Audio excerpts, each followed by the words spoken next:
Ralph Lemon give you one horse. Dapper Dan gave you a whole herd. You know, one is okay, more is always better. Welcome to The Limits. I'm Jay Williams, and today I am sitting down with a legend, a Harlem native and fashion icon, Dapper Dan, or Dap as I call him. Get my strong side, Russ. Get my Get Dap's strong side. I'm cool. The NPR crew is trying to get footage of Dap and me, but here's the thing you love about him. Look at Dap. Always get these people. He's trying to make sure we get pictures of them. Make sure you get her, man, so young girls in Harlem will know the positions we hold behind the camera. You understand? If you don't already know who Dapper Dan is, you maybe just got a slice of several things that make this man tick. He's a visionary and a scholar of history, and he knows that representation matters. He grew up in Harlem in the 40s and the 50s and became a gambling prodigy, earning thousands of dollars as a kid.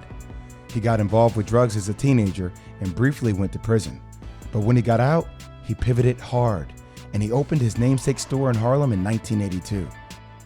When the FBI shut down his store in the 90s, he disappeared from the public eye for some time. For over 5 decades, he's poured the inspiration and sights and sounds of Harlem corners into clothing, which hustlers wore and famous rappers. He was known for bootlegging the logos off big name brands like Gucci, but then they famously ripped him off. Rather than getting angry, he got more than even. He struck a deal. So let's do it. Here's my conversation with the legend, the great Dapper Dan. Before I came here, I had to read an excerpt from the Emancipation Proclamation for our morning edition, right? And since we're coming off Juneteenth, one of the things I found very interesting to hear your perspective on, your father was born 35 years after the Emancipation Proclamation was signed, right? Yes. How have you seen where we are now compared? I mean, that was such a short time ago. How do you envision that process since we've been there? Because it's very close. What I realized after studying my father and coming out, walking away from the corners and going back to school at the age of 23, I was fortunate enough to come into contact because I was writing for a radical student newspaper called 40 Acres and the Mule in 1968. And at that time, we had black scholars constantly coming in and out, to the news editorial board to talk to us. And one of the most impressive ones that I spoke to was Dr. Henry Clark. And Dr. Henry Clark says to me said to all of us, when the student asked him, he said, well, if we're the original people on the planet, why are we going through today what we're going through, And Dr. Henry Clark's answer was, that's because of a transgression that we made against ourselves before Europeans came into our life. So that changed the whole perspective on how I saw the world. After that, and that was 1968, I had an option to either accept an internship leading to a scholarship to go to Columbia University or do a 7-nation tour in Africa. So because of what Dr. Henry Clark said, I had to find out exactly what he meant because he didn't elaborate. So I chose to go to Africa on a living, no hotels, on a living with families and everything. When I came back from Africa, one of the interesting things when over there, I asked the African, one of the natives over there, I said, do you think every day about the fact that you're black? And he said, I never think about that. He said, I never think about that. And I went to bed that night thinking, wow, we think about that every day, consciously or subconsciously. Yes. Every single day. We walk down the subway, we encounter somebody. And Dap always reminded of it, too. We're always reminded of it, right? So then when I start reflecting on my father, I said, wow. When my father came up during the Great Migration at 12 years old, I never heard him complain. All he did was what he needed to do. And I said, oh, that's what it is. I'm not going to be complaining. I'm going to do what I have to do to make my way through the system. First off, to understand how to navigate the system, you have to understand the system, right? That's first and foremost. Yes. Your first awareness around civil rights and activism, what were your first experiences with that? Did that set you on that journey towards discovery? When I read Malcolm, that changed the whole world. How so? I read Malcolm, and Malcolm said, if you want to understand the flower, study the seed. And so everything I wanted to know about life and about business, about anything, I would always go back and see where it came from. That's why I went to Africa in 1968. Let's talk about Harlem for a second. We're Okay. here now. We're at your spot, incredible boutique downstairs. Provide some descriptive color for me about how Harlem was during your time being raised here. Harlem was amazing. If you look at Harlem now, the ethnic breakdown that you see in Harlem now is the exact same ethnic breakdown that I saw, but just a little more white people. But the difference is, the economical difference is, the social status is different. Growing up in Harlem when I was born, we had poor Irish, poor Jews, poor Greeks, poor Italians. We were all here together. So that was a Harlem.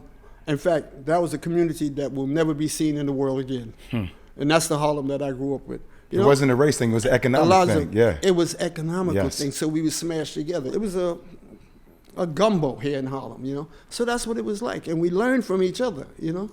And then by the time I got to high school, the Italians, the Greeks, all of them made it out. You know, they made it into the melting pot. So Harlem changed. But the biggest thing that changed Harlem was not so much the middle class that the whites leaving, it was the middle class blacks leaving.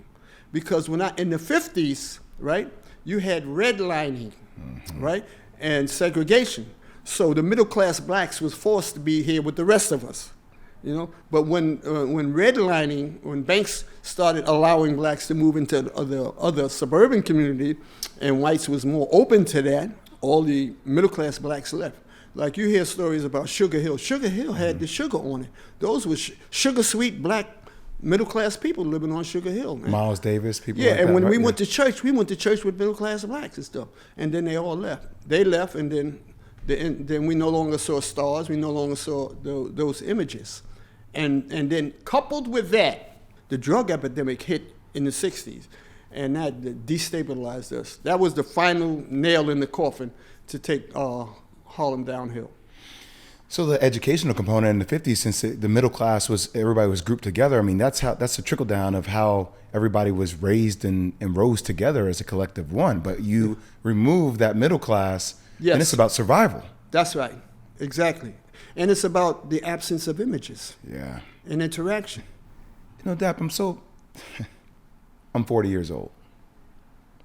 I grew up, my dad worked at American Express.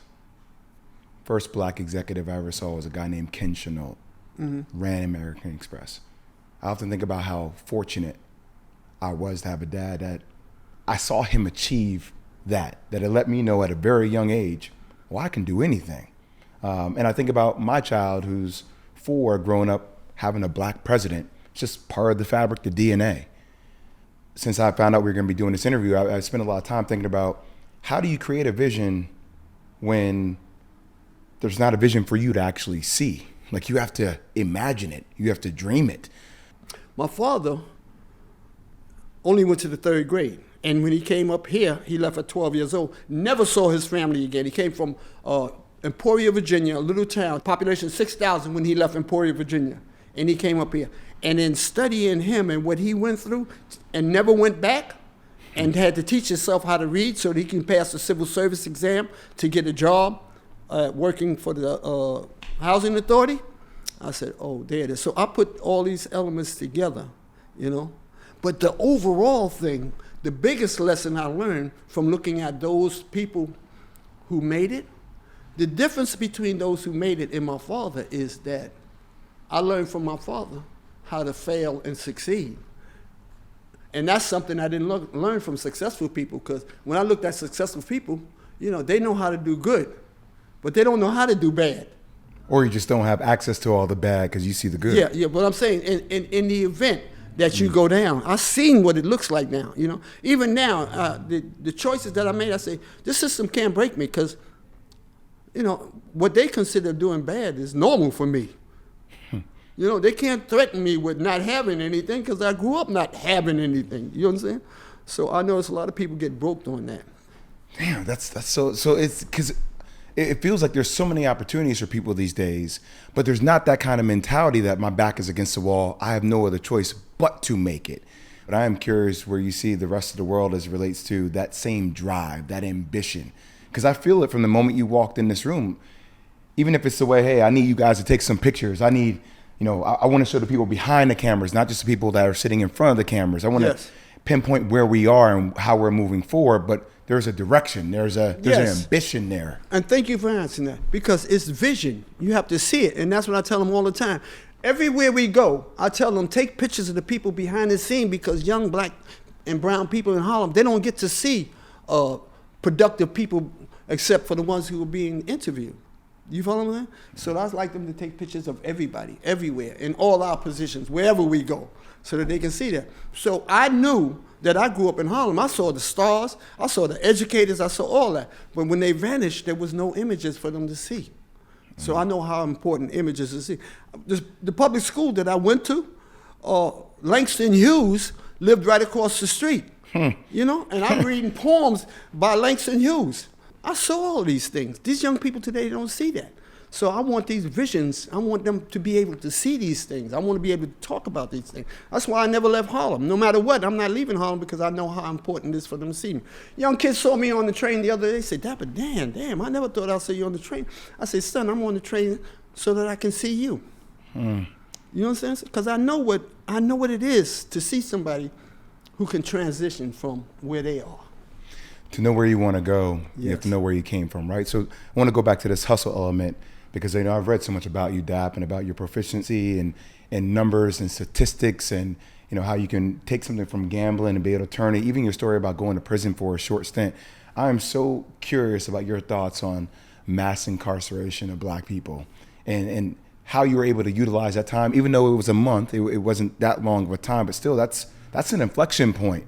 Yeah, but it was deep, because the time that would happen, right? And I didn't mean to minimize it. I hope they didn't come across that way at all, because that's it's okay. But you got to look at the time it was. It was during the '60s, June 19th, 1967. I got out September 27th, 1967, and I went right back to school. Now the penitentiaries, they make it impossible for you to get drugs while you're in there. And gangs, they're letting the gangs proliferate. So it's a lot of issues now that wasn't there. During the '60s, there was a lot of revolution. It was a change in the music. You had the Sound of Philadelphia, and Berry Gordy had allowed the musicians to change the platform. And this is very important that I say that. Berry Gordy allowed the musicians to change the platform when he had Marvin Gaye saying, "What's going on?" You know what I mean? That shift, that philosophical shift for people of color made a big difference for us young guys. Wake up, everybody. No more sleeping in bed. Everybody. All that. What's going on? All of that whole thing. James Brown saying this. Say it loud. I'm black and I'm proud. We don't have that today. We don't have a strong enough voice for that today. A lot of people complain today about drill music. And they have no counter offense for that. But we had a counter offense for that. We had a powerful voice, like moving on up, So that's what made the difference. Take me back to 1982 when you opened this boutique, man. Describe to me what it was like in this community, how you were like in the high-end boutique fashion industry when you opened up here. I was living in a closed, locked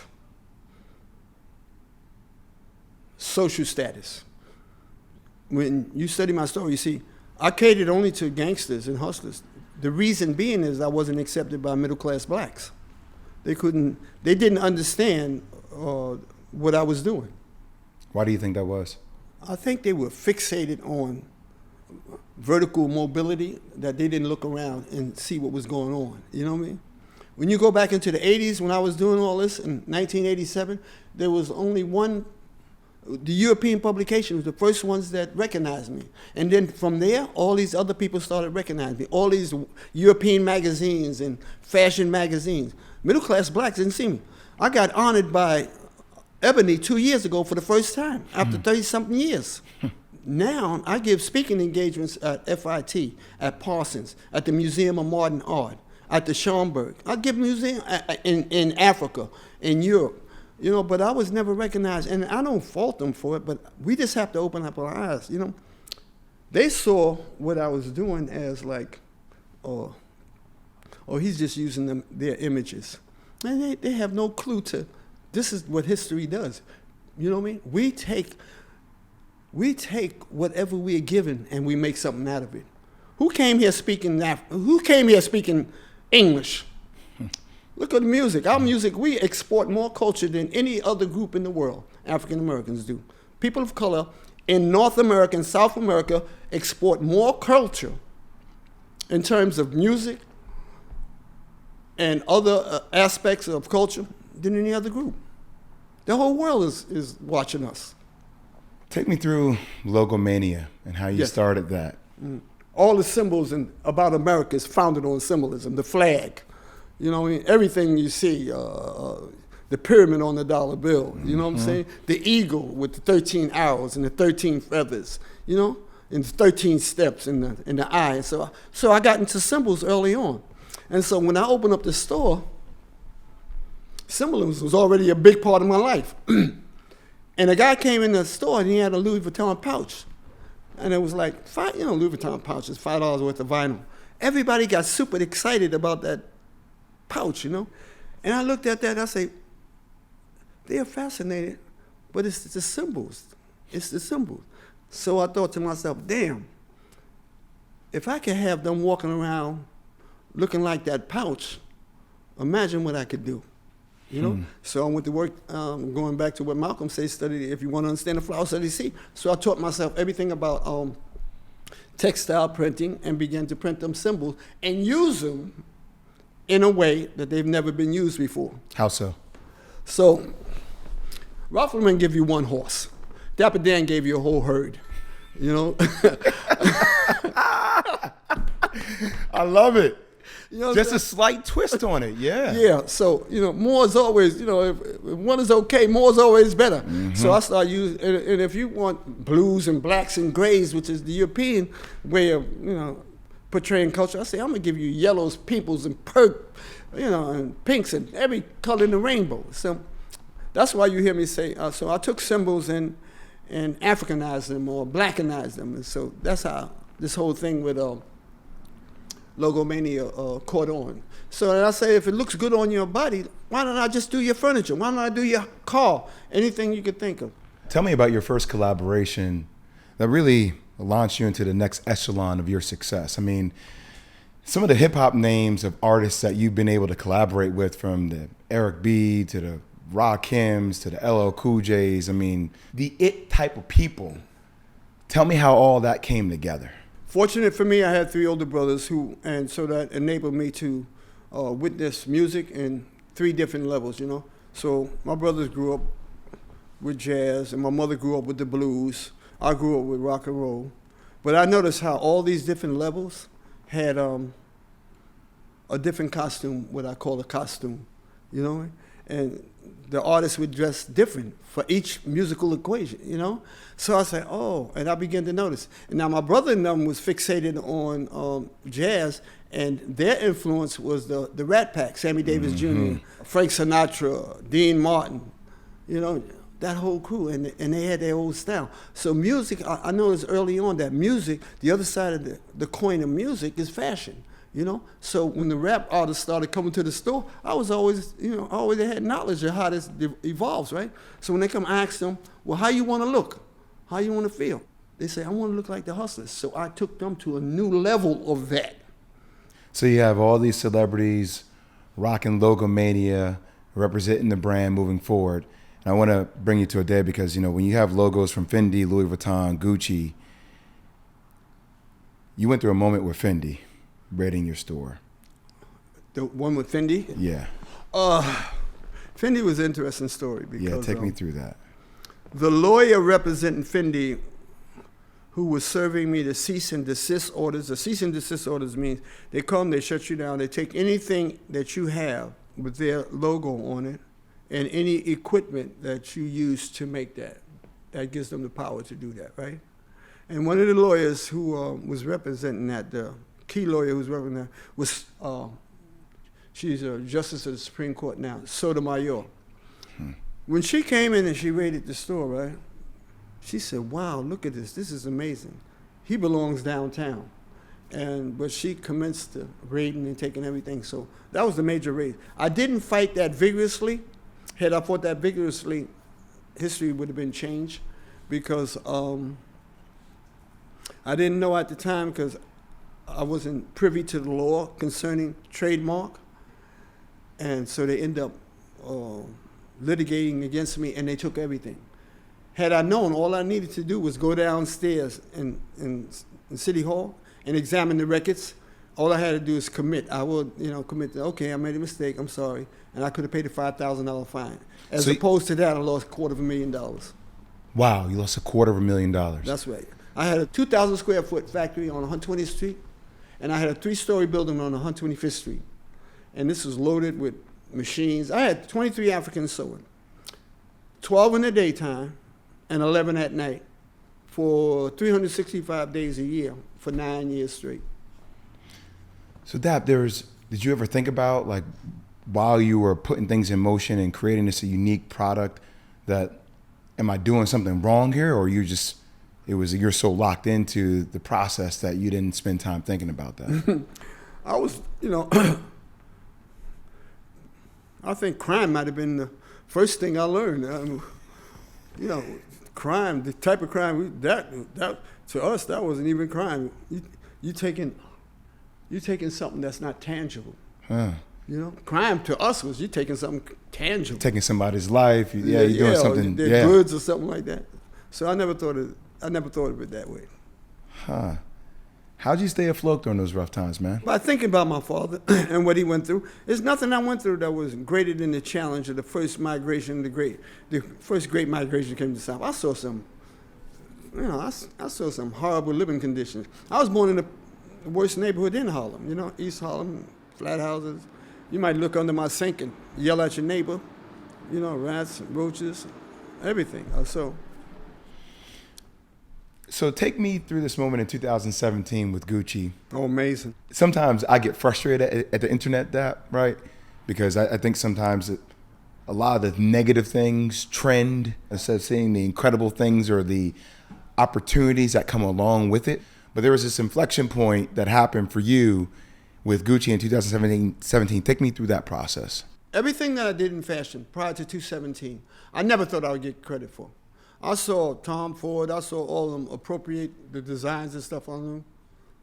And I had no clue until Alexander Michelle stood here right by that table back there and said to me, he said, I don't know why everybody's upset with me paying homage to you. He said all the major houses have Dapper Dan looks on their mood board. Hmm. That was like a hell of a moment for me. How did you even respond to that, first off? It had to be a level of appreciation where you're hearing that, but was there anger? Was there appreciation? What was the feeling? Well, a lot of people say that because your generation is the generation of expectation. My generation is the generation of it may not happen because they blocking us. That's the difference, Y'all can expect it to happen because y'all seen things happen. Yeah. My generation, we didn't see nothing happen. Not coming from my level, So your generation is in a generation of expectation. You done seen everybody do everything. You done saw a president and all of that. I ain't see that. I grew up, me and my friends grew up, every woman on TV was a maid. Every man was a butler. Bill Cosby was the first one to come on TV that had a role where he was anything other than a butler that we saw. You feel what I'm saying? Yeah. So all my creative things, I didn't think I was going to get credit for it. You know what I'm saying? And then 2017, what changed my life was social media. Social media came along and people could associate what they were seeing with what they heard about or what they saw in Harlem. And that's what made the difference, And so when social media went into an uproar over what Gucci did, I said, oh, wow, I got a voice. I never had a voice before. People are going to know where it really came from. So that was that was a great moment for me, just to see that. But I never expected what Gucci did would happen, though, even in spite of that. But when Gucci decided, they say, well, it's only right that we give him his credit, And we're strategic as well. But Marco Bizzarri, I think in his brilliance, he fully embraced what it was. This came from Dapper Dan, so let's give him a partnership. You know, and I doubted that. You know, my son said, "Yeah, man, Gucci is serious." I said, "Man, God, they've been raiding me for 20 years. What do you mean they're serious?" I've read about that. You told them, oh, if they're really serious, tell them to come down here and talk. Tell them to come to Harlem, and they came. I say, I tell them I have to continue to be able to do what I've always done, and they made that possible. So I said, "Wow, this is that moment. This is that time." You know. Dab, just tell me the feeling really quickly when Gucci walked into your place. I have it on film. And they walked together with us from my brownstone to the Apollo Theater. How profound is that, man? Letting everybody in Harlem see him. You imagine that statement? It's a massive statement. Yeah. Yeah, that was like, I say, this is serious here, you know? Let me tell you, you think that was powerful. If you look at when I got the Joffrey Beam Award, and there's on the Gucci, you can go on the Gucci website. I think myself, I think Tom Ford, and Alexander Michelle were standing together. And Alexander Michelle, the caption on the Gucci website is, "Now the world knows the secret of my garden." You know how powerful that is? That's not on Dapper Dan's IG. That's on Gucci IG. Now the world knows the secret of my garden when he's presenting me. When you see black-owned brands, right? You talk about FUBU, Cross Colors, things of that sort. How do you view sustainability of black-owned luxury brands in this world? The sustainability of it? Like, what are the challenges that come along with it, Dap? Here's the key. Had they studied the key to what I did, those brands would still be alive today, you know? Or if they studied what brands do today, they would still be here. I think Cross Colors kind of caught on when they knew they were sinking and they went and got Carl Kanai, you know, to reinvigorate them. They kind of caught on, but it was too late.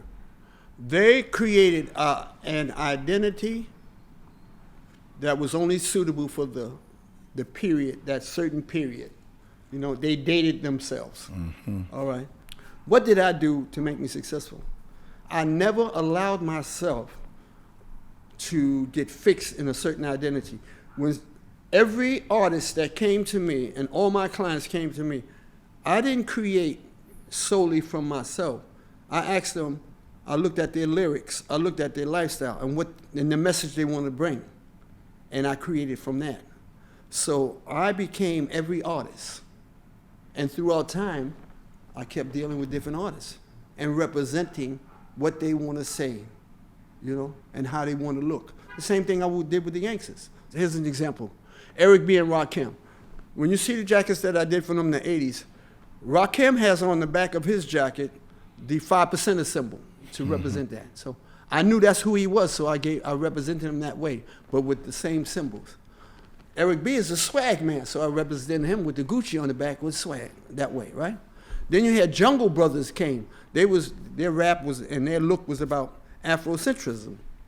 So I made them outfits in red, green, and black. Boogie Down Production come, and they into Jamaican rap, so I used all the Jamaican colors. So throughout my whole history of creating, I constantly adapted to the artists, you know? So what I like to tell young people is Dapper Dan does not dictate fashion. He translates culture, because all these cultural icons that come along, I give them the look that goes with what they want to do. You know, and that's what they didn't do. They made everybody look the same, straight across the board.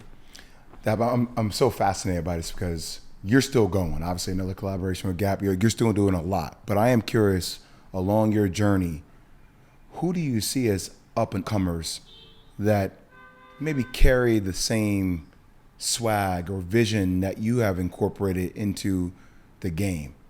The closest thing I can see to that is Kirby Jean Raymond. Yeah, because not only is he creating great fashion, but he's making powerful social statements. And he speaks truth to power, you know, because he's in a position where he could be threatened. His career could be threatened, but he's speaking up. one of the terms I hear people use all the time, and I see it trending on social media all the time, is like hashtag Black excellence.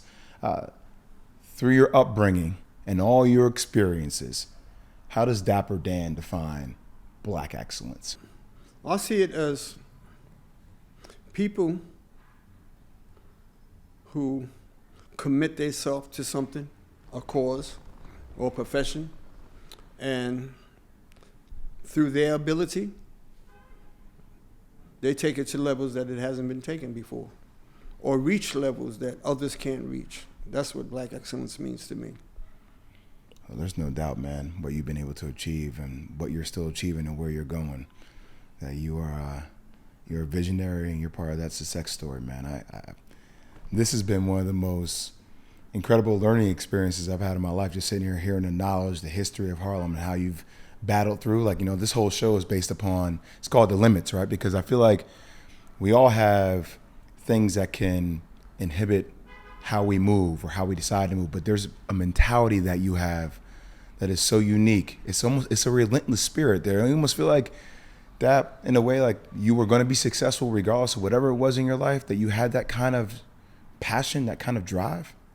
Yeah, but I don't know whether you saw the conversation I had on the Breakfast Club. With Charlamagne the God? Yes. Can you do me a quick favor and just recap it for us real quick so they can understand what it was? Well, I had to explain to young people why it's important to penetrate corporations as opposed to getting mad at what corporations do and walk away. That, everybody in my generation and maybe 2 or 3 generations below me understand what that means because it's how we got where we got. Do you understand what I'm saying? One of the most critical things that happened in the last 3 or 4 years in fashion, as in well in other professions, is the way we formulate cancel culture. Cancel culture is very dangerous if it's not used right. So cancel culture said walk away from Gucci. Statistics show maybe 3% to 5% of African American dollars go into these big brands. If we walk away from these brands, we have no leverage to infiltrate these brands. Mm-hmm. So cancel culture say walk away, But history says get in. You follow what I'm saying? And I took a lot of slack for this, and because I said we should be happy when brands make a mistake, because when they make a mistake, we can step to them and make sure they let us step up, not step off. We gain nothing, right? And so putting in place opportunities in various aspects for blacks to excel within the fashion industry, right? Not stepping away, stepping in. Stepping in, that's going to elevate us. When you look back on every historian will tell you, every time it's a war, black people move up because they need us to shoot guns, starting with the Civil War. The people who had the biggest impact on fashion during those crises and the crises that are yet to come are people who are not in part of the fray on an everyday basis. And that's a big problem. Outsiders who challenge the status quo. They should have known that. Look, Gucci came and got me. That was so significant as a result of do the right thing. Mm-hmm. They came and got me. Great. So what did that mean? Louis Vuitton had to go get Virgil, right? Gucci started the Changemaker program. I ask these brands today, and I ask people today, okay, you're gonna make a change. Make sure you come get the next Dapper Dan off the street corner, because that's where it came from.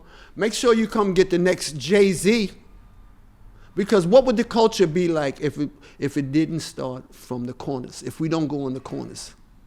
Do you understand what I'm saying? That's the big part of what's happening. So wait, because I agree with you on this, right? It's not about just penetrating, it's about elevating once you are able to penetrate. How do you balance the delicacy of the vulnerability that some of these old guards, traditional brands still have? It's self-healing. Let me tell you what it does. It fixes itself. It's not gonna be a sitting down or I'm uncomfortable. I'm uncomfortable if I'm broke. You know, that's the bottom Factual, line. So yes. that's why it fixes itself. You get the first people in, and then their competition has to respond to that because it's going to make a difference. So it's self-healing. So diversity and inclusion just spreading itself. Yes. Dab, I appreciate you for your knowledge. I appreciate you for your time. And thank you so much for No, today. thank you. It was a game changer. I appreciate you, brother. That was the great Dapper Dan. A big thanks to Dap for all the wisdom and for inviting me to his beautiful Harlem atelier. I loved it. We're back next week. Until then, remember, let's keep it positive and let's keep it moving.